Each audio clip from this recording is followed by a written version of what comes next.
The evening wind came up sharp across the rail yard of Buffalo Gap, driving dust through the freight wagons and turning the last orphan train into a gray ghost. Men shouted and horses reared as a small figure bolted between the iron wheels, clutching something tight to her chest. Ranch hands from the Kincaid spread, fired warning shots over her head, the cracks splitting the air like dry lightning. At the stock pens near the water trough, an Apache warrior named Dasan was checking a string of ponies he had brought to trade. He wore his dark hair long and loose, tied back with a strip of rawhide, and his clothes were a careful mix of buckskin and worn cotton that marked him as a man walking between two worlds. He was 32 years old and had learned to carry himself with a sort of stillness that made nervous white men either respect him or reach for their guns. A stray bullet snapped past his ear and buried itself in a fence post. One of his ponies, a young sorrel mare, screamed and reared, nearly trampling the small figure that had just stumbled into the corral dust. Dasan saw the girl's face, pale, streaked with dirt, eyes wide with terror, and he moved without thinking. He dove forward, grabbed her by the shoulders, and swung her clear just before the hooves crashed down where she had been standing. The torn account book she had been clutching skidded under the wagon wheels and vanished into shadow. Ranch boss Julius Kincaid, the most powerful cattleman in the county, pointed at the girl with a thick finger and roared that she was a thief and a liar. Townsfolk closed in from all sides, some reaching for ropes hanging on their saddles. Dasan stayed between the girl and the men, dust swirling around them in the golden light of the sinking sun. He knelt to her height, hands still firm on her trembling arms, and asked in a low voice, "What did you take?" The girl looked up at him with eyes that had seen too much for a child. She whispered, "Only the truth." Behind them, Julius's voice rose again, calling for the sheriff and demanding justice. Dasan felt the weight of every gaze on his back and knew that whatever choice he made in the next few seconds would mark the rest of his life. Julius Kincaid controlled most of the grazing land around Buffalo Gap and half the law. His ranch sprawled across 3,000 acres of prime bottomland along Wind River, and his cattle brand was stamped on everything from the general store to the pulpit cushions in the Methodist church. He was a broad-shouldered man in his 50s, with a face tanned to leather and a voice that carried across open prairie. When he spoke, men listened or they left the county. He stood well over 6 feet tall with thick arms, built from decades of roping steers and breaking horses, and hands that could crush bone if given the chance. He had a particular habit that made him rich and kept him safe from scrutiny. Every few months, when the orphan trains rolled through from the eastern cities, Julius would meet the station master at Dragonfly Creek or Buffalo Gap and select children to adopt him. The paperwork was always clean signed by the railroad charity office, and Julius always spoke warmly about giving poor waifs a chance at honest labor and Christian upbringing. What he did not mention was that the children never went to school, never saw wages, and never left the ranch except under guard. Grace was one of them. She was 9 years old, thin as a fence rail with tangled brown hair and a habit of watching everything with sharp, careful eyes. She had arrived on the spring train from Philadelphia, clutching a rag doll that had lost both arms. The doll was gone now, traded for an extra biscuit during a hard week. But Grace still remembered the woman at the city orphanage who had taught her to read numbers and keep a neat column. That skill had made her useful to Julius. At first, he had her copy figures from one ledger to another in the ranch office while he met with buyers. But it had also made her dangerous. Dasan walked an uneasy line between his people and the white world. His band, a fragment of the Mescalero Apache, who had been pushed onto a narrow reservation 10 miles north of town, survived on government rations that arrived late and spoiled. He traded horses and occasionally scouted for the army so his family could eat. It was bitter work, but it kept his mother and his 2 younger brothers from starving. Years earlier, vigilantes had shot his younger sister when she tried to flee a roundup. The sound of that mob, the shouts, the hoofbeats, the crack of rifles still lived behind his eyes. He had not been able to stop it then. He had been 14 unarmed, held back by older men, who told him that charging forward would only get him killed too. Now he was a man, and he had learned to move carefully. He spoke English well enough to trade and to argue when the Indian agent tried to cheat him on horse prices. He did not drink, did not brawl, and did not give the townsfolk any excuse to call him savage. But he also did not forget. Every time he rode into Buffalo Gap, he saw the places where Apache families had been driven from their camps, where children had been taken and never returned, where promises had been broken as easily as dry sticks. The town orbited Julius like moths around a lamp. Sheriff Thaddeus Pike, a former Union officer with a limp from Shiloh, was tired and compromised. Julius's money kept his office open and his deputies paid. Thaddeus was not a cruel man, but he was a practical one, and he had learned to look the other way when Julius's methods got rough. He was 48 years old, graying at the temples, and there was something haunted in his eyes that he tried to drown with work. Sometimes late at night when he thought no one was watching, he would pull out a small tintype photograph of a woman holding a baby and stare at it until his hands shook. Dr. Amos Laurent was different. He was a worn but principled physician in his 60s, with a white beard and hands that shook slightly from old age, but were still steady enough to set bones and stitch wounds. He tended both poor settlers and reservation children, and he hated how Julius treated his orphans.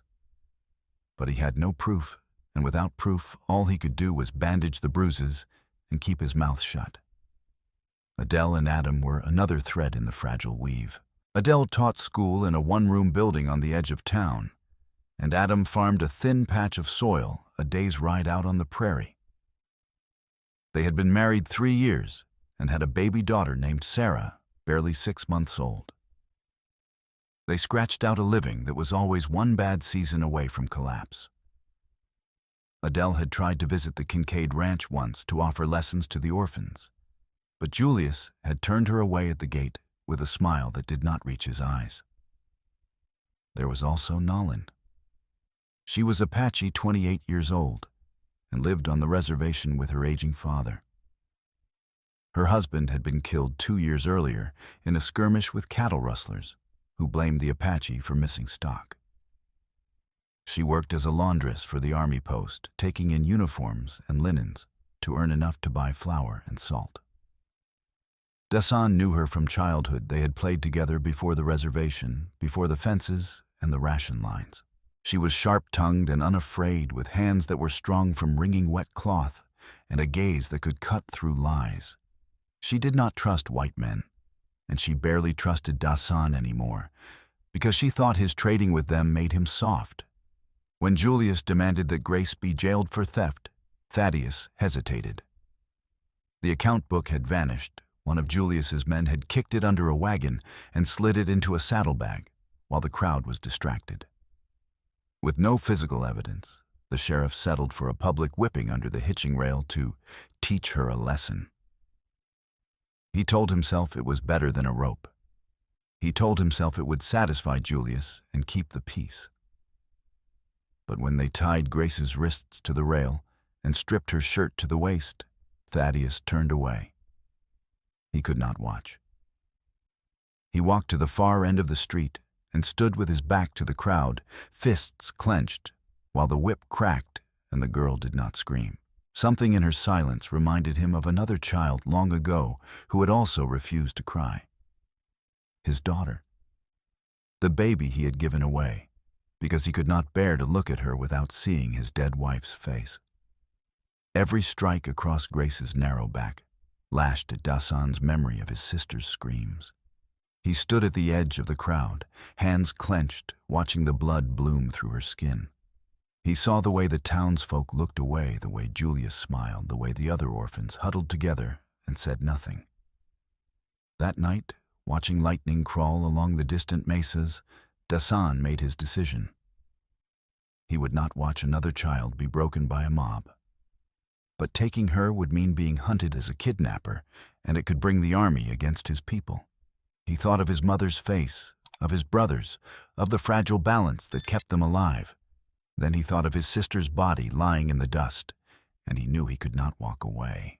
He also thought of Nalin, who would call him a fool for risking everything over a white child. But he knew she would understand the weight of a promise made to the dead.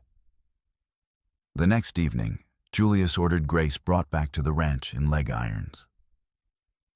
So she does not steal anything else on the walk. A ranch hand named Cobb, a thick-necked man with a scarred jaw, dragged her across the dusty yard as the sun sank behind the hills.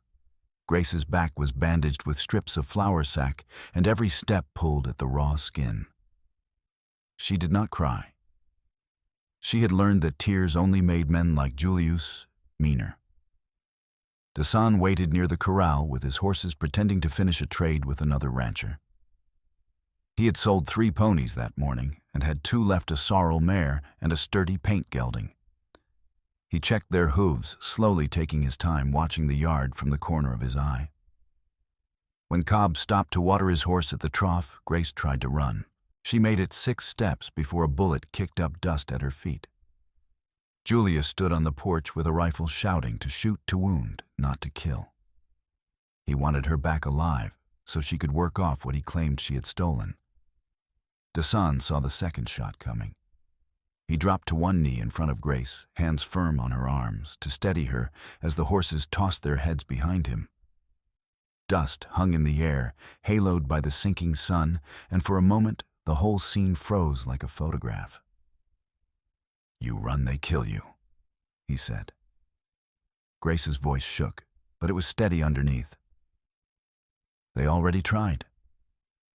Another shot split a fence post 6 inches to the left. Julius was reloading, cursing, and Cobb was reaching for his sidearm. Dasan made his choice. He seized the ankle chain and smashed it against the rail with the hilt of his knife. The iron was cheap. The link snapped on the 3rd blow. He dragged Grace through the corral gate under a hail of gunfire, flung her into the saddle of the paint gelding, and vaulted up behind her. He drove the horse into a flat-out run across the open prairie, while men scrambled for their mounts behind them. Grace had just become the most hunted child in Buffalo Gap. Dasan had chosen to stand between her and everything coming.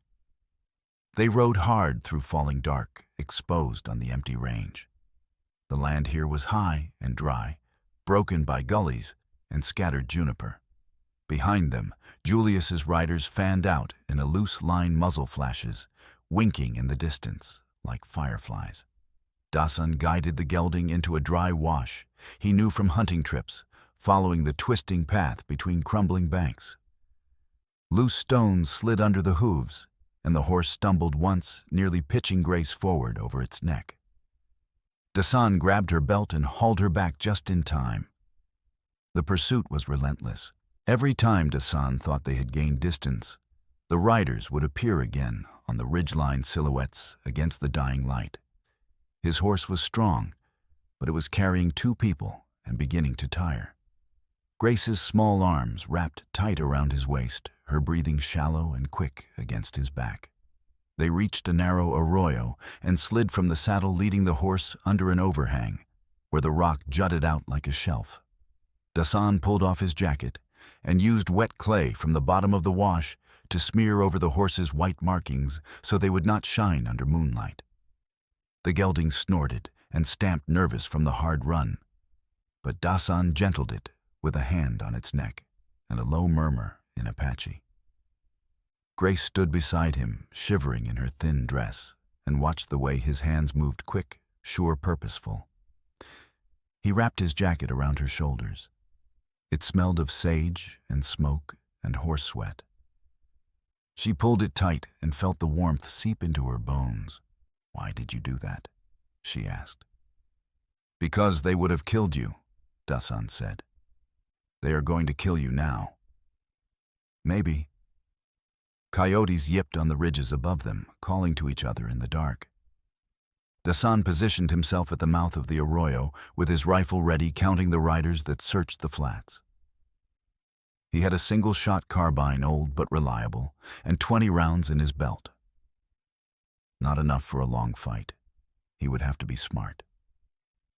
The riders passed within 100 yards, close enough that Dasan could hear their voices complaining about the cold and the dark. One man wanted to give up and go back. Another argued that Julius would have their hides if they returned empty-handed. They moved on, and Dasan let out a breath he had not realized he was holding. Before dawn, he threaded them through cuts and draws toward Adele and Adam's isolated homestead. He had traded meat there once after a good hunt, and the couple had been decent to him, not friendly exactly, but fair. That was more than most. On the way, they had to cross a shallow river, slick with moss and algae. The water was ice cold, fed by snowmelt from the mountains, and the current was stronger than it looked. Grace's feet slid on the stones, and she plunged into the icy current, going under with a gasp. Dasan dropped the reins and dove after her, grabbing her collar and dragging her out onto the bank. They both came up choking and shaking from the cold water streaming from their clothes. The stumble cost them precious time. By the time they climbed back on the horse, the eastern sky was turning gray, and the riders behind them were closing the gap again. When they reached the homestead, Grace was blue-lipped and staggering. The little sod-roofed cabin sat alone in a hollow with a chicken coop and a vegetable garden fenced against rabbits. Adele was hanging laundry when she saw them coming. She dropped the wet sheet and ran inside, calling for Adam. He came out with a shotgun, wary and tense. Dasan slid from the saddle and raised both hands. "I need help," he said. Adam looked past him at the dust on the horizon, already hinting at riders sweeping the countryside. "You bring the Kincaid War down on us, Apache. We are all dead men." Adele pushed past her husband and pulled Grace inside, setting her by the stove and wrapping her in a quilt. She asked no questions, just heated water for tea and checked the girl's bandaged back. Adam stood in the doorway with the shotgun across his arms, watching the ridge. Dasan explained quickly. He did not lie or soften it. Julius wanted Grace back. Taking her had made Dasan a criminal. Harboring them could get the couple hanged. But if they did nothing, the girl would be beaten to death or worse. Adele looked at her husband. Adam looked at the baby sleeping in a cradle by the hearth. The silence stretched out long and brittle. Finally, Adam lowered the shotgun. "This is only a stop," he said, "not a refuge. We will hide your tracks and lend you a wagon, but you cannot stay." "Understood." Dasan nodded. It was enough. They made a fragile alliance built on exhaustion and shared fear, and prepared to move before the sun climbed high enough to burn the dew off the grass. Adele worked quickly, packing food and blankets into a canvas sack. Adam hitched the mules to their small wagon, checking the harness twice to make sure it would hold. As they worked, Adele glanced at her husband, and their hands brushed over the wagon rail. It was a small moment, but it carried weight. They had built this life together from nothing, and now they were risking it for strangers. Adam caught her gaze and nodded once, a silent acknowledgement that they were doing the right thing, even if it cost them everything. "We go together," Adele said suddenly. "At least part of the way." Adam started to argue, then stopped. He knew his wife well enough to recognize when her mind was set. "All right," he said, "but we peel off before we reach trouble." They left within the hour, following a cattle trail toward an abandoned silver mine in Bronze Canyon, where Dasan had once hunted deer. The trail was rough, and the wagon creaked under the weight of their supplies. Baby Sarah fussed in her cradle, and Adele sang to her, softly rocking the little wooden box wedged between flour sacks. On the road, they passed a group of riders from a rival outfit, men who worked for a rancher named Harlan over on the Bitter Creek spread. These men were angry at Julius for fencing water on Wind River and cutting off their access to the best grazing. One of them, a lean cowboy with a hawk nose, spoke openly of ambushing Kincaid's men and burning his line shacks. The wider range war was close to erupting. Any misstep could draw them all into a full gang fight. Dasan kept his head down and rode past without comment. He knew better than to get tangled in white men's feuds. But he also knew that the chaos could be useful. If Julius's attention was split, they might slip through the cracks. As they climbed into the foothills, the land grew rougher. The trail narrowed, and the wagon wheels scraped over exposed rock. Grace sat in the back with the baby, keeping the little girl entertained with a bit of string tied into shapes. Dasan rode ahead on the paint gelding, scouting for signs of pursuit. The heat of midday pressed down on them like a weight, and the water in their canteens grew warm and stale. Near Bronze Canyon, Julius's riders finally picked up their trail. A gunfight broke out in the broken gullies, where the land folded into sharp ridges and dry creek beds. Bullets shattered rocks above Adam's head, and Adele crouched over the baby in the wagon bed as splinters rained down from the boards. Dasan used the high ground, firing slow, deliberate shots from his carbine because he carried few cartridges. Each shot had to count. He aimed for horses, not men, trying to slow the pursuit without turning it into a blood feud that would bring the army down on his people. One of his shots found its mark, and a horse went down, throwing its rider hard into the rocks. The man did not get up. The other riders pulled back, taking cover, and began a more cautious approach. They had numbers, but Dasan had position and patience. When a bullet punched through a wagon wheel, the vehicle lurched and nearly tipped. Adam hauled on the reins, fighting to keep the mule steady, but the wheel splintered and the wagon sagged. They abandoned it and scrambled toward the mine's black mouth under fire. Grace ran with her head down, clutching the quilt around her shoulders, and Dasan covered her with his body as they dove through the entrance. A bullet grazed his shoulder, tearing through the fabric of his shirt and leaving a burning line across his skin. He ignored it and kept moving. Inside, the air was thick with dust and the creak of old timbers. Every gunshot from outside sent a shudder through the supports, and pebbles rained down from the ceiling. The mine had been worked out years ago and left to rot. Rusted tools lay scattered in the tunnels, and a broken ore cart sat tilted on a collapsed track. The darkness was absolute beyond the first few feet, and the smell of mold and decay filled their lungs. Dasan lit a match and held it up, casting flickering shadows on the walls. "There is a ventilation shaft deeper in," he said. "If we can reach it, we can get out on the other side." They moved quickly, stumbling over debris and loose rocks. Adam carried Sarah, one hand over her mouth to keep her quiet. Adele held onto the back of his shirt, and Grace followed with one hand on Adele's shoulder. Dasan led them, rifle in one hand and matches in the other, striking a new one every time the old one burned down. Deeper in the tunnels, Grace finally spoke. "I did steal something," she said. Dasan turned to look at her. Adele held the baby close, and Adam leaned against the wall, breathing hard. Grace reached into her dress and pulled at the hem. The stitches were rough, done by a child's hand in the dark. She tore them open and pulled out several folded pages, smudged and creased, but still readable. "Pages from Julius's account book," she said. "I tore them out and hid them. He thinks I still have the whole book, but I only took what I needed." Dasan took the pages and held them up to the matchlight. He could not read most of the words, but he understood numbers. 2 sets of columns side by side, one truthful, one falsified. Cattle marked as lost to raiding Apaches that were in fact driven north and sold under Julius's brand. Names of buyers, dates, sums, all in his hand. His jaw tightened. Those lies had given the army excuses to raid his people, to tighten the noose around the reservation.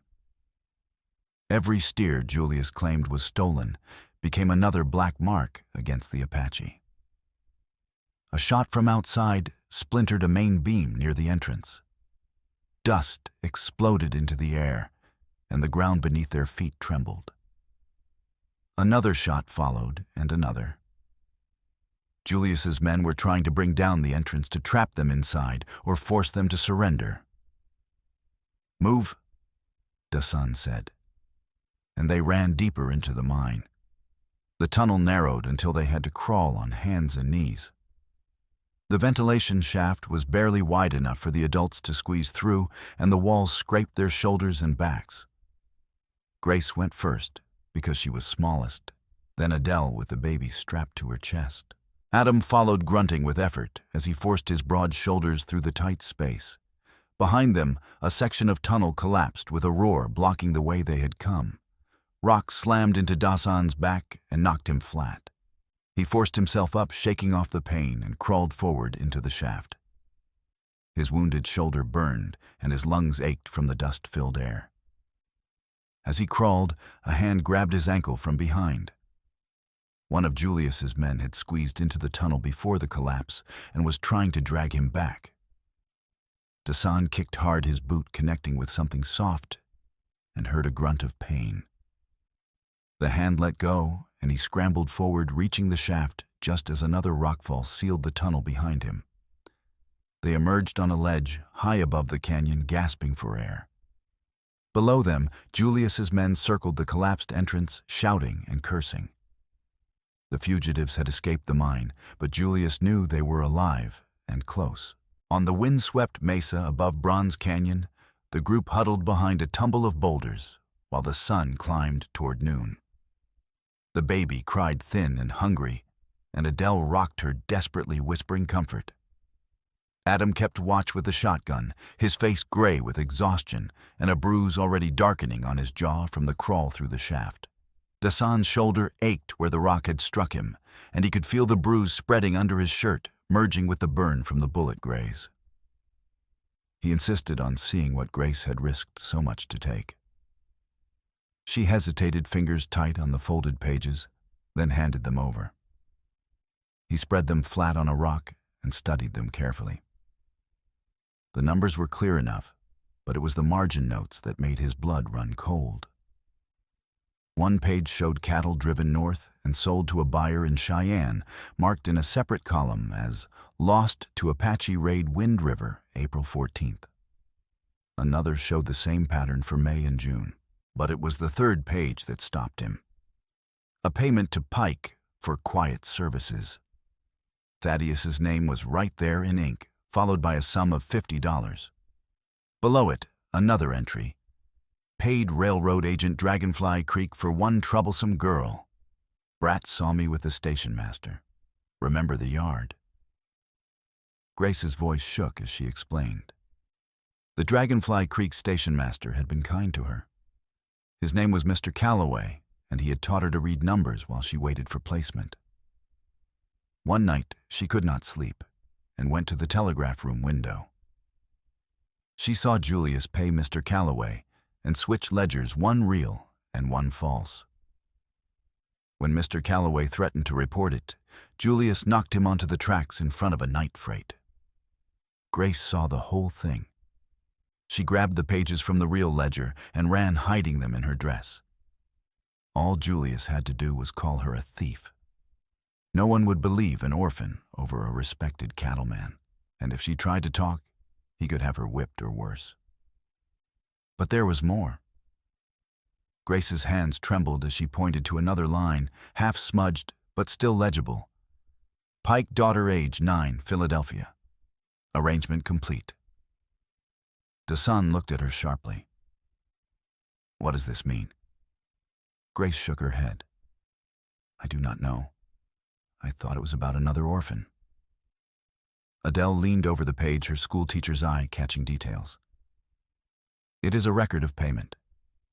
Julius paid someone named Pike to arrange for a specific girl from Philadelphia.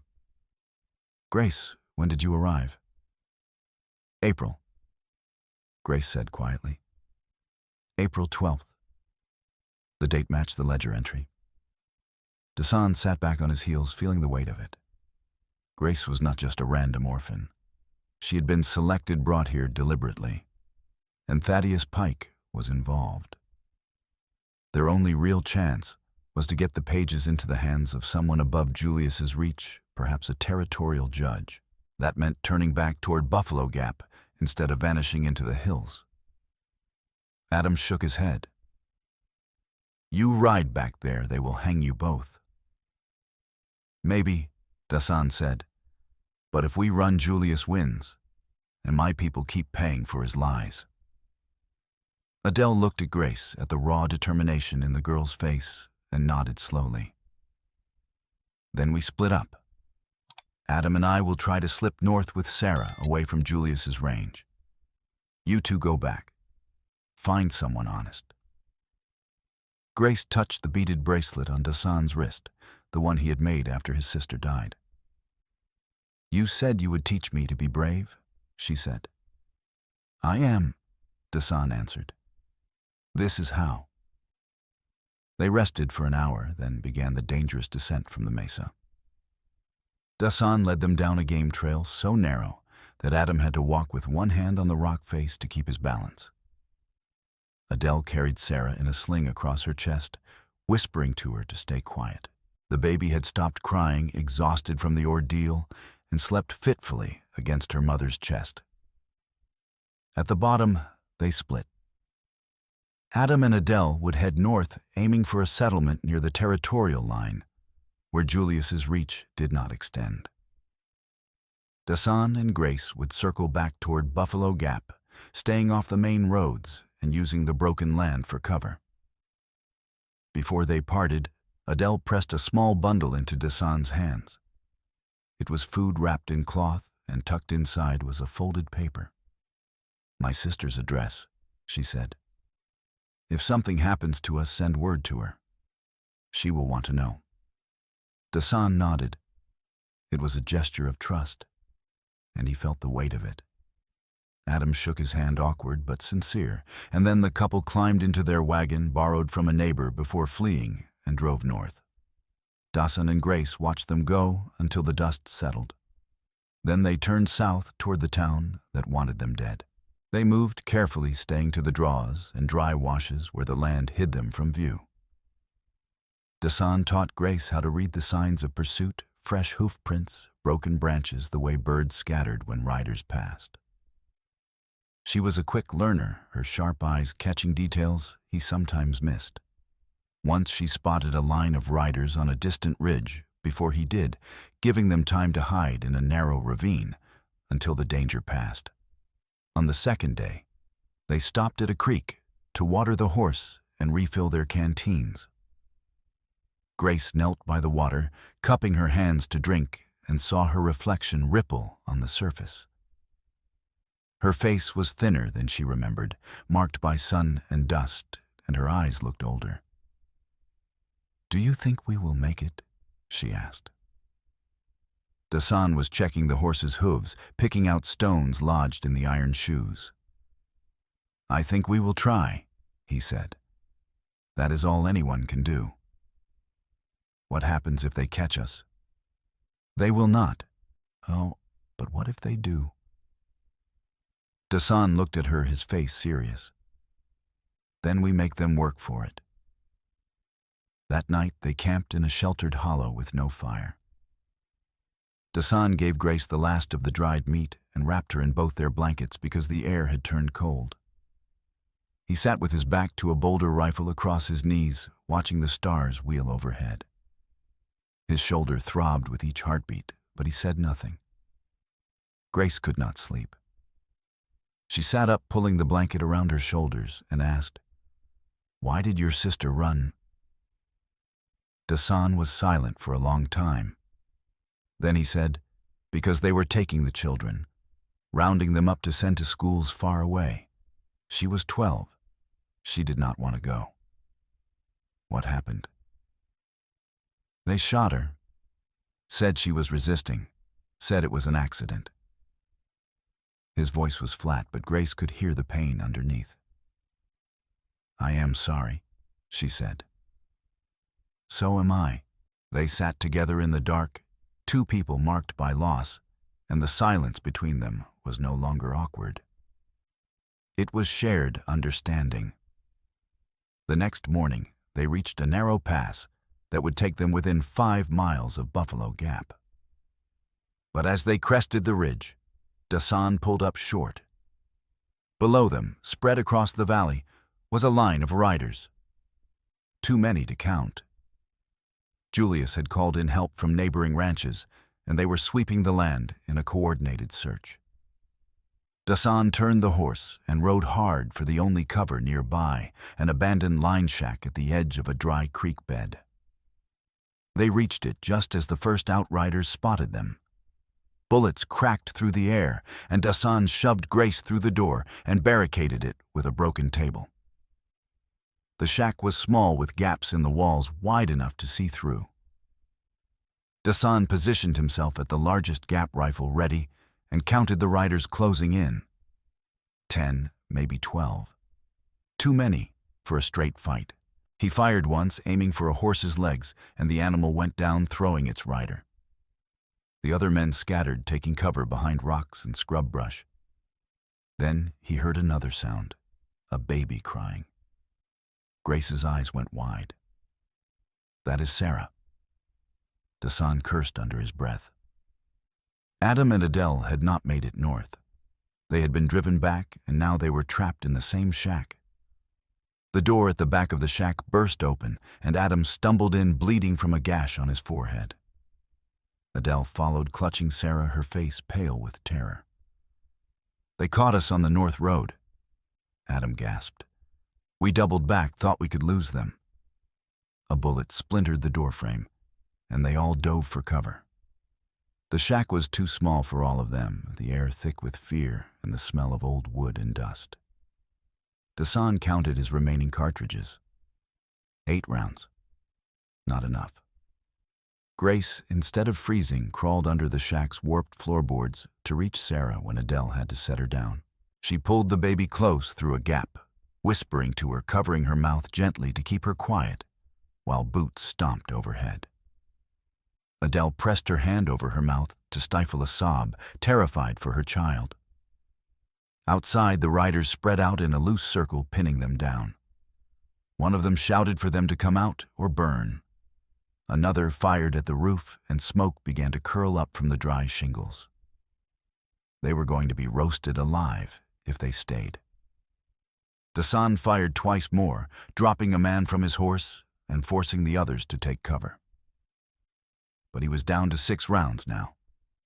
Adam had his shotgun, but it only held 2 shells. They were outnumbered and outgunned, and the smoke was getting thicker. Then, through the chaos, Dasan saw movement on the ridge. A single rider moving fast. For a moment, he thought it was another of Julius's men. Then he recognized the horse, a bay mare he had sold to Nalin 2 months ago. Nalin came down the slope at a reckless gallop, firing a lever-action rifle she must have borrowed or stolen from the army post. She was not aiming to kill, just to scatter the riders and create confusion. It worked. The men broke formation, scrambling for cover, convinced they were being flanked by more Apache. In that moment, Dasan kicked open the back door and dragged Grace and Adele out. Adam followed, carrying Sarah, and they ran for the horses. Nalin had brought 3 of them, enough for everyone. "Move!" Nalin snapped in Apache, tossing Dasan a bandolier of cartridges. Before they regroup, Dasan hauled Grace onto the paint gelding and swung up behind her. Adam and Adele mounted the bay together with Sarah wedged between them. Nalin covered their retreat, firing steadily until her rifle clicked empty. Then she spurred her horse and followed. They rode hard for the next 2 hours, the horses lathered and blowing, putting distance between themselves and the burning line shack. When they finally stopped to rest the animals in a hidden box canyon, Nalin rounded on Dasan with fury in her eyes. "You are a fool," she said in Apache. "Risking your life for a white child. They will hang you." "I know," Dasan said. "Then why?" "Because I made a promise." Nalin stared at him, then shook her head. "You are like your sister, too stubborn to live." But she did not leave. She stayed with them as they made their way toward Buffalo Gap, and Dasan saw the way she watched the horizon, the way her hands moved over her rifle, with the same care he had once seen her use to braid her daughter's hair before the girl died of fever. Nalin had lost too much to walk away from someone trying to save a child. Over the next 2 days, as they moved through the broken country, Dasan and Nalin spoke in quiet moments when the others slept. She told him about the night her husband died, how she had held him while he bled out from a bullet, meant for a supposed cattle thief. He told her about the guilt he carried for his sister, the weight of promises he could not keep. One night, as they sat watched together under a sky heavy with stars, Nalin said, "You think saving this girl will balance the scales?" "No," Dasan said, "but it is all I can do." Nalin was silent for a long time. Then she said, "When this is over, if we live, you should come back to the reservation. Your mother misses you." "I will," Dasan said, "and you should stop carrying guilt like a pack mule. It will break you." He looked at her, saw the hard lines around her mouth softening just slightly, and realized that she was offering him something more than advice. She was offering companionship forged in shared grief and survival. Their hands brushed as she handed him a canteen. Neither pulled away. The touch lingered warm and deliberate, a promise spoken without words. On the third night after the line shack, they made camp in a sheltered ravine within sight of Buffalo Gap. The town's lights flickered in the distance, deceptively peaceful. Dasan knew they could not ride in openly. Julius's men were watching the roads, and the town was tense with rumors of Apache raiding parties. Instead, he would have to slip in alone and find someone he could trust. The only person who fit that description was Agnes, the telegraph operator. She had always been fair in her dealings, and she had access to the wires that could reach the territorial judge. He left Grace with Nalin and the others, giving strict orders to flee if he did not return by dawn. Grace protested, but Nalin put a firm hand on her shoulder and said, "Warriors do not argue with their teachers." Dasan checked his rifle one more time, made sure the ledger pages were secure inside his shirt, and rode into town as a storm rolled in from Sorrow Hill. Lightning clawed the sky, and thunder shook the windows. He slipped along back alleys to the telegraph office, a small clapboard building near the rail depot, and knocked softly on the side door. Agnes, the telegraph operator, was a thin woman in her 40s, with sharp eyes and a reputation for keeping her mouth shut. She had long suspected that Julius's cattle reports were crooked. She had tapped out too many messages claiming Indian raids on nights when the reservation was quiet as a graveyard. When Dasan unfolded a ledger page for her under the faint lamplight, she saw enough numbers and names to know this was more than a simple ranch squabble. She agreed to copy the pages and tap their contents to the territorial judge in Cheyenne before Julius could shut the wires down. Her fingers moved fast over the brass key, spelling out the damning figures while rain hammered the roof. As they worked, Sheriff Thaddeus appeared in the doorway, with rain dripping from his hat, brim hand resting on his revolver. For a moment, the air was knife-sharp. Dasan reached for his rifle, but Thaddeus was faster. "Do not," the sheriff said. Dasan tossed him a folded page instead of going for the gun.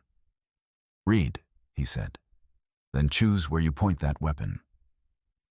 Thaddeus unfolded the page with one hand, keeping the revolver steady.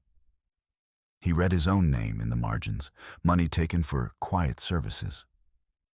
Then he saw the line about Pike and the girl from Philadelphia. His hand began to shake. The revolver lowered slowly. "Where is she?" Thaddeus asked, his voice hoarse. "Safe," Dasan said. "For now." Thaddeus looked at Agnes at the telegraph key at the pages spread across her desk. Then he looked at Dasan, and his face crumpled. "That girl, Grace, she is my daughter."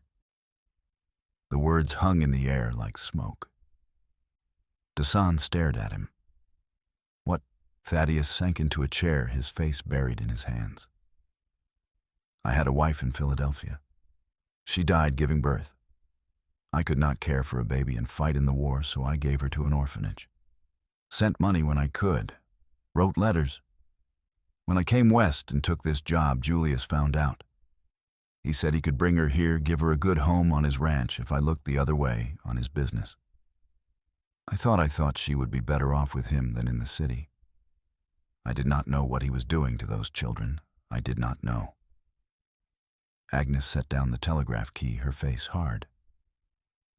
You knew enough. Thaddeus nodded, shame burning through him. I did, and I will answer for it. But first, I am going to get my daughter back. He pulled off his badge and set it on the desk with a metallic clink. Cellar door is behind the saloon. Julius has her locked up there. He plans to hang her at dawn as bait for you. Dasan felt a cold rage settle over him. Then we go now. Thaddeus stood picking up his revolver and checking the cylinder.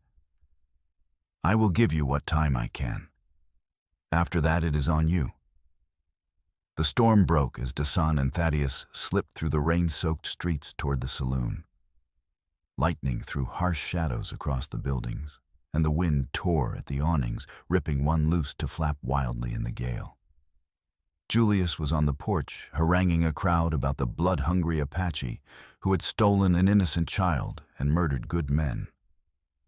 His voice carried over the storm, whipping the men into a frenzy. He was building a lynching mob, and the crowd was hungry for blood. Thaddeus walked straight up to Julius and punched him in the face. The crowd went silent. Julius staggered back, blood streaming from his nose, and reached for his gun. Thaddeus was faster. He drew and fired the bullet, smashing into Julius's shoulder and spinning him around. The cattleman went down hard on the wet boards, cursing and thrashing. That is for every child you broke, Thaddeus said. Then he turned to the crowd, his voice carrying over the rain. This man is a fraud and a murderer. The territorial judge has his ledgers. Any man who stands with him will hang alongside him. Some of the men backed away, willing to risk their necks for a man who might be finished. Others raised their rifles, loyal to Julius, or too deep in his pocket to turn back now. The street dissolved into chaos, men shouting and shoving, guns drawn, but no one sure where to aim. Dasan used the confusion to reach the cellar door. He picked the lock with a piece of wire from his pocket, yanked it open, and found Grace chained to a post in the dark. Mud streaked her face, and her dress was torn, but her eyes were steady when they met his. "You are late," she said. "Warrior work takes time." He answered, sawing through the chain with his knife. The iron was thick, and it took precious seconds to cut through. Above them, gunfire erupted, and a bullet punched through the cellar door, showering them with splinters. Dasan grabbed Grace's hand and hauled her up the stairs into the blinding rain. They dashed across the livery yard, bullets kicking up mud at their heels. Thaddeus was holding the crowd at bay, firing steadily to cover their escape. Dr. Amos appeared from nowhere with an old army rifle, adding his shots to the barrage. Dasan and Grace reached the horses Nalin had brought them closer under cover of the storm, and vaulted into the saddle just as Julius, bleeding and enraged, staggered out of the saloon with a revolver in his good hand. He fired wildly, and one shot grazed Dasan's ribs, tearing through cloth and skin. Pain flared hot and bright, but Dasan grunted and kept moving.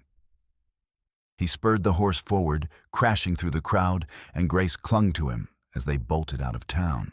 Behind them, Julius screamed for his men to follow. Half a dozen riders scrambled for their horses and gave chase, whipped into fury by their wounded boss. Thaddeus and Dr. Amos mounted up and followed at a distance, determined to see this through to the end. The chase drove them toward the narrow canyon where the rain-swollen river ate at the crumbly banks. Rock slides from the storm had left unstable boulders along the rim, and the ground was slick with mud that sucked at the horses' hooves. Dasan used the rough terrain to his advantage, guiding his horse up steep trails that the heavier pursuit mounts struggled to follow. Gunfire echoed through the canyon, each shot amplified by the stone walls until it sounded like a war. A bullet clipped a rock near Grace's head, and she ducked, pressing her face against Dasan's back. He could feel her trembling, but she did not cry out, did not slow him down. They reached the canyon mouth and dismounted, leading the horses up a steep trail that became too narrow for riding. The horses' balked eyes rolling white with fear, but Dasan and Grace coaxed them forward step by step. Behind them, Julius's men were closing in their shouts, carrying over the roar of the river below. Nolan, Adam, and Adele arrived on the opposite ridge drawn by the gunfire. Nolan fired her borrowed rifle, the muzzle flash bright in the storm-dark afternoon, forcing the men below to scatter and seek cover. Adam used his shotgun to drive them further back, the heavy shot echoing like thunder. But there were too many, and the fugitives were running out of ammunition and options. Julius himself began the climb, dragging his injured arm, his face twisted with rage and pain. Blood soaked his shirt from the shoulder wound, but fury kept him moving. He was a big man used to breaking things with his hands, and he climbed with the determination of someone who would rather die than lose. He reached the high ledge where Grace and Dasan had taken shelter behind a tumble of boulders. The rocks offered some protection, but they were trapped a sheer drop on one side, Julius and his men on the other. "Nowhere left to run, Apache," Julius shouted over the storm. He had his revolver in his good hand, the barrel wavering slightly from blood loss, but still deadly at this range. Dasan pushed Grace behind him and raised his rifle. He had 3 rounds left, not enough. Julius fired first. The bullet smashed into the boulder next to Dasan's head, showering him with stone chips that cut his cheek. He returned fire, aiming for Julius's legs to bring him down without killing. The shot went wide, chipping rock near the cattleman's boots. Julius lunged forward with surprising speed for a wounded man, closing the distance before Dasan could lever another round into the chamber. He crashed into Dasan, driving him back against the rocks, and the rifle clattered from his hands. Julius was heavier, stronger, and he used his bulk to pin Dasan against the stone. "You cost me everything." Julius snarled, his breath hot and rank. "My ranch, my reputation, my future." He raised the revolver, pressing the barrel under Dasan's chin. Grace screamed and threw herself at Julius, her small fists pounding his back. He barely noticed, shrugging her off like an annoying insect. She stumbled and fell hard on the wet rock, scraping her palms raw. Dasan drove his knee up into Julius's gut, but the big man absorbed the blow and slammed Dasan's head back against the rock. Stars exploded across his vision, and blood ran into his eyes from a split above his brow. Julius's thumb drew back the hammer on the revolver with an audible click. Then Grace saw it, a loose boulder the size of a water barrel perched on the edge of the slope above them, held in place by smaller stones that the rain was washing away. She scrambled to her feet and ran toward it, her small hands scrabbling at the rocks that held it in place. "Dasan!" she shouted. "Move!" Dasan understood instantly. He twisted in Julius's grip, using all his remaining strength to spin them both around so that Julius's back was to the slope. Julius realized too late what was happening. He tried to turn, but Dasan locked his arms around the bigger man's waist, holding him in place. Grace kicked the last supporting stone free. The boulder rolled slowly at first, then faster, gaining momentum as it bounced down the slope. It crashed into Julius's legs with bone-crushing force, sweeping both men toward the edge. Dasan let go at the last second, throwing himself sideways onto solid ground. His wounded side screamed in protest, and he rolled, gasping for breath. Julius was not so lucky. The boulder carried him over the edge, his scream cut short when he hit the rocks below. The impact echoed up the canyon walls, final and absolute. The remaining riders, seeing their boss fall and hearing the terrible sound of that impact, lost their nerve. They had signed on for a range war, not a fight they were sure to die in. One by one, they backed away from the canyon rim and fled into the storm, leaving their wounded behind. Dasan lay on the wet rock, breathing hard blood, mixing with rain on his face. Grace crawled to him and collapsed beside him, her small body shaking with exhaustion and shock. She had just killed a man, not with her own hands, but by her quick thinking and courage. The weight of it showed in her eyes, older now than any 9-year-old should be. "You did what you had to," Dasan said quietly, reading her expression. "He would have killed us both." Grace nodded, but she did not speak. She just pressed close to him, taking comfort in his warmth and his presence. Thaddeus climbed up to the ledge, moving slowly, his face carved with exhaustion and a grief so deep it seemed to age him years in moments. He knelt in the mud beside Grace, studying her face, really looking at her for the first time, seeing his late wife in the shape of her eyes and the stubborn set of her jaw. "I am sorry," he said, his voice breaking. "For everything. For not protecting you. For letting him hurt you. For being a coward when you needed a father." Grace looked at him, this man she had feared and hated, and saw something broken and human in his eyes. "You helped us in the end," she said quietly. "That counts for something." "It does not balance the scales," Thaddeus said, "but it is all I can do now." Nalin arrived with Adele and Adam, sliding down the muddy slope with her rifle slung across her back. She knelt beside Dasan and examined his wounds with practiced hands, the bullet graze on his ribs, the gash on his forehead, the bruises darkening his skin. "You are too stubborn to die," she said in Apache, but her voice was gentle. "I learned from you," he answered, and she smiled despite everything. Dr. Amos appeared with his medical bag, already pulling out bandages and a bottle of whiskey for cleaning wounds. He worked quickly by the gray storm light, stitching Dasan's torn skin, while Adele held a lantern steady. The rain began to ease the storm, drifting east, leaving only the hiss of the swollen river and the ragged breathing of those still alive. In the weeks that followed, a territorial judge arrived in Buffalo Gap with a ledger of his own and questions that could not be bought off. Agnes's telegrams and the forwarded pages prevented any quiet burial of the case. The evidence was overwhelming and undeniable. Ranch hands testified about Julius's orders to brand stolen cattle as lost to raiding Apaches. They described the beatings given to children who asked too many questions, the long hours without food, the threats to keep them silent. Dr. Amos described the bruises and burns on the Kincaid orphans, pulling back sleeves and lifting shirt hems to show scars that spoke louder than words.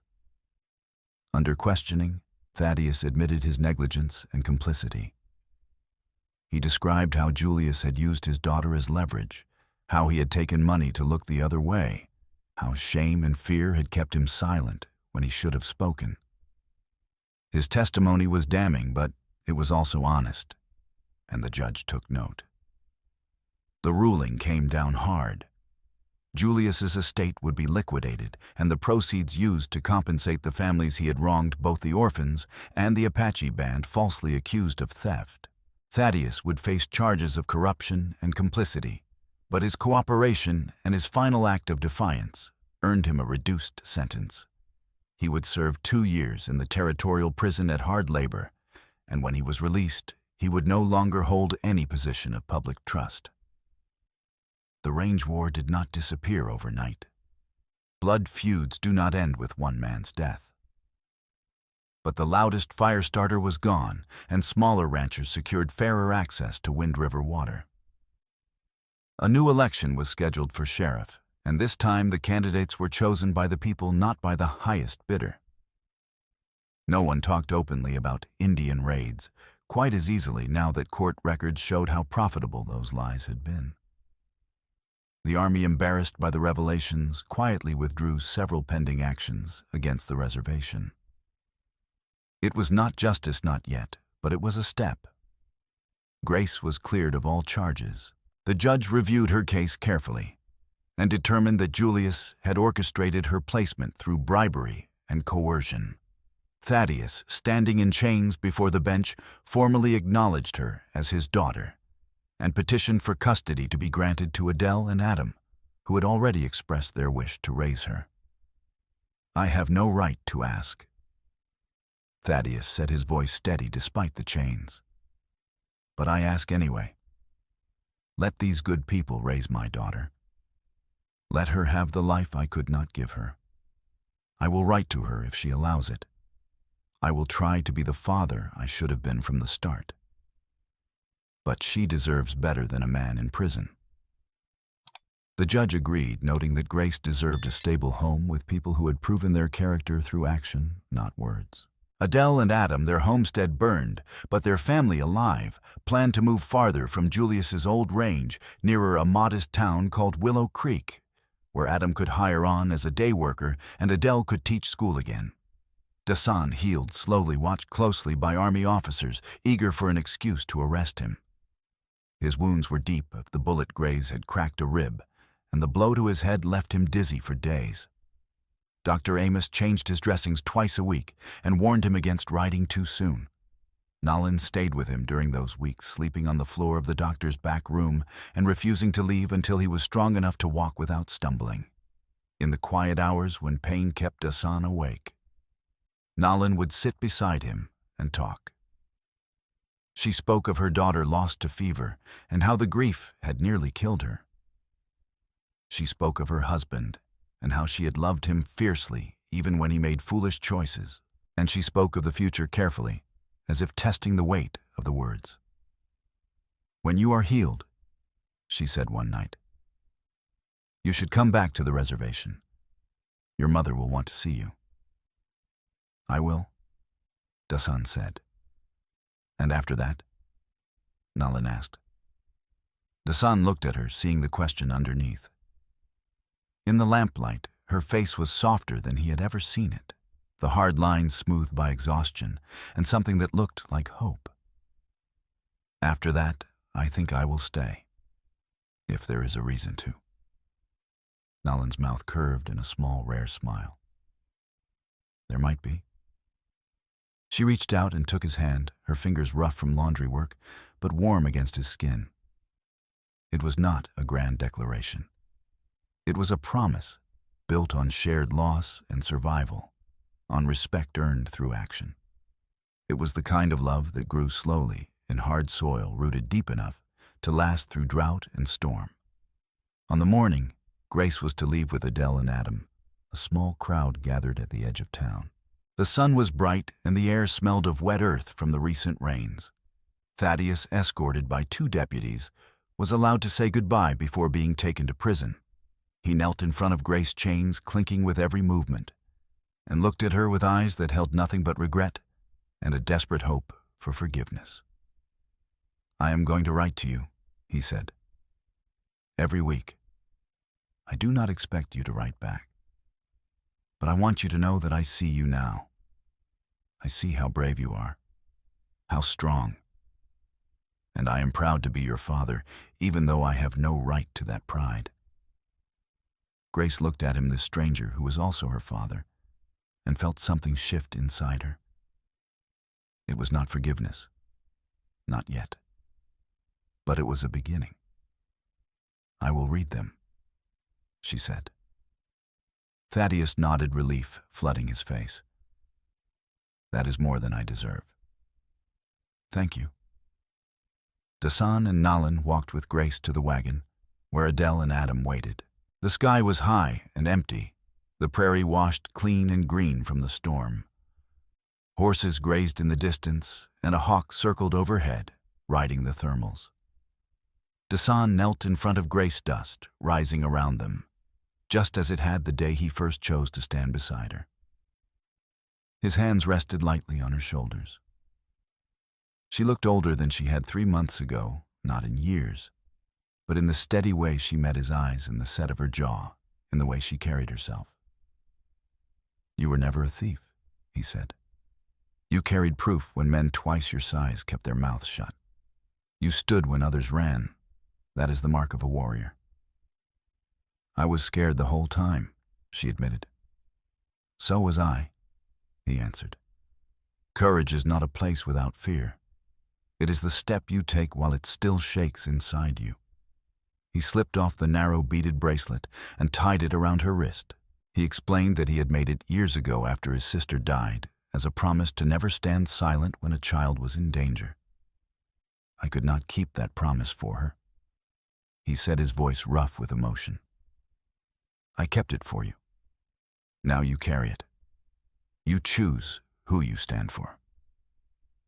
Nalin knelt beside Dasan and added, and when you are grown, if you ever need help, you come find us. We will be there. Always. Grace looked at them both, these two people, who had risked everything to save her, and felt tears prick her eyes for the first time since the rail yard. She threw her arms around Dasan's neck, then Nalin's, holding them tight. Thank you, she whispered, for teaching me to be brave. She climbed onto the wagon's seat beside Adele, fingers curled around the bracelet. Baby Sarah cooed from her cradle, reaching chubby hands toward the sunlight. Adam clicked his tongue, and the mules started forward, the wagon wheels creaking as they rolled. As they moved away, Grace turned and raised her arm in a simple, deliberate gesture, not waving wildly, but holding the beaded band where Dasan could see it glint in the sun. A warrior's salute, given with all the solemnity and pride of someone who had earned the right. Dasan raised his hand in return palm, flat the way his people acknowledged kinship and respect. Nalin stood beside him, her hand resting on his shoulder, and together they watched the wagon roll over the ridge and disappear into the vast prairie beyond. Months later, in the modest schoolhouse of Willow Creek, Adele set a stack of newspapers on her desk. One article sent by Agnes reported that territorial courts across the region were reviewing ranchers' claims of Indian raid losses after the Buffalo Gap ledgers exposed how easily such claims hid fraud. Several prominent cattlemen were under investigation, and one had already been arrested for falsifying records. The piece never mentioned Grace by name, but it cited records recovered by a former orphan and a tribal scout whose courage brought justice to Buffalo Gap. Grace read the lines slowly, her lips moving over each word. Hidden in the lining of her newer dress were thin copies of the same pages traced against a window back in Buffalo Gap on the night before the mine chase, her own quiet insurance, in case the originals burned. She had learned that lesson well. Always keep proof. Always be ready. She touched the bracelet under her sleeve and straightened a slate on a younger child's desk with a firm, protective hand. The child, a small boy recently arrived on the orphan train, flinched at her approach. Grace knelt beside him, remembering her own fear, and spoke gently. "You are safe here," she said. "I promise." Yo. She would grow up inside the world that once branded her a thief, but she would carry the way of fighting Dasan had taught her, not with bullets and shouting, but with stubborn truth backed by action. And she would protect others the way he had protected her. Out on the reservation, Dasan and Nalin built a small cabin on the edge of the settlement, near enough to his mother that she could visit, but far enough to have some privacy. They married in the Apache way, with no white paperwork in a ceremony attended by both their families. Dasan's mother wept with joy to see her son settled at last, and Nalin's father gave them his blessing with a rare smile. They began a life that was hard, but theirs. Dasan continued to trade horses, but he also began teaching the younger men how to track and hunt, skills that would keep them alive when the rations ran short. Nalin took in laundry and sewing, and together they saved enough to buy a few head of cattle, the beginning of a small herd that might one day give them true independence. They heard through Dr. Amos that cattlemen were more careful now about blaming every missing steer on the Apache. It was not justice, not yet, but it was a slight loosening of the noose. The army patrols came less frequently, The rations arrived more regularly. Small victories, but victories nonetheless. One evening, as the sun set over the mesas and turned the land gold and red, Nalin and Dasan sat outside their cabin and watched the light fade. Nalin's hand rested in his, their fingers interlaced in a way that had become comfortable and familiar. She was carrying their first child, her belly just beginning to swell, and the knowledge filled them both with hope and terror in equal measure. "Do you think we made a difference?" Nalin asked. "Yes," Dasan said. "A small one. But it matters." "Do you think she remembers us?" "Every day." Nalin smiled, leaning her head against his shoulder. "Good. Then it was worth it." Years later, when Grace was 16, she received 2 letters on the same day. The first was from Thaddeus, who had been released from prison 6 months earlier and was working as a clerk in a freight office in Denver, trying to rebuild a life from the pieces he had broken. He wrote to her every week, as he had promised, and then slowly, carefully, they were building something that resembled a relationship. It would never be what it should have been, but it was something. The second letter was from Nalin, written in careful English, with help from the mission teacher. It said that Dasan had been injured in a fall from a horse and was recovering slowly. It said that they thought of her often. It said that they had a daughter now 2 years old, and they had named her for Dasan's lost sister. And it said that if Grace ever wanted to visit, she would be welcome. Always. Grace folded both letters carefully and tucked them into the lining of her dress next to the copied ledger pages she still carried. Then she went to Adele and asked permission to make the journey north to the reservation. Adele looked at her, at the fierce determination in her young face, and smiled.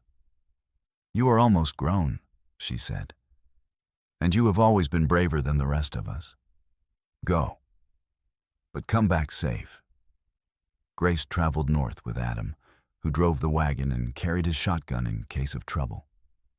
When they reached the reservation, the sentry at the gate, a young Apache man who had been a boy when Grace was last there, recognized the bracelet on her wrist and let them pass without question. Dasan was sitting outside his cabin, his leg propped up on a stool when he saw her coming. He could not stand yet. The fall had broken his ankle, and it was healing slowly, but his face broke into a smile that erased the lines of pain. Grace ran to him and threw her arms around his neck, careful not to jostle his injured leg. Nalin came out of the cabin, wiping flour from her hands, and joined the embrace. A small girl peeked around her mother's skirt, dark eyes wide and curious. "This is Grace," Dasan told his daughter in Apache. "The warrior I told you about." The child reached out and touched the beaded bracelet on Grace's wrist with gentle fingers. Grace knelt so they were at eye level and smiled. "Your father taught me to be brave," she said. "Someday, when you are ready, I will teach you too." They spent 3 days together, sharing meals and stories. Grace told them about school, about Thaddeus's letters, and the slow process of forgiveness, about the life she was building in Willow Creek. Dasan and Nalin told her about the reservation, about the small victories, and the ongoing struggles, about their hopes for their daughter's future. On the morning Grace left, Dasan gave her a new gift, a small knife in a beaded sheath made by Nalin's hands during the long winter nights. "For when you need to cut through lies," he said. Grace tucked it into her belt beside the folded letters and climbed onto the wagon beside Adam. As they rolled away, she looked back and saw Dasan and Nalin standing together, their daughter between them, her 3 watching her go. She raised her arm one more time, the bracelet catching the morning light, and they raised theirs in return, a family connected not by blood, but by something stronger. They did not become a shining bridge between worlds. The world was too hard for that. Borders remained. Fear and prejudice did not vanish, because one man, one woman, and one girl chose courage over silence. But a warrior, a widow, and a branded child had carved out one narrow path where a lie could not stand. And in this country, at this time, that was a victory carved the hard way. Grace carried that truth with her always. She became a teacher, then later fought for better laws to protect orphan children in the territorial capital. She never forgot the lesson Dasan taught her on a dusty ridge under a wide sky. That courage is not the absence of fear, but the choice to act when fear tries to silence you. And that lesson passed from warrior to child to future generations, lived on long after all of them were gone, a legacy measured not in gold or land, but in lives saved and truths spoken and promises kept.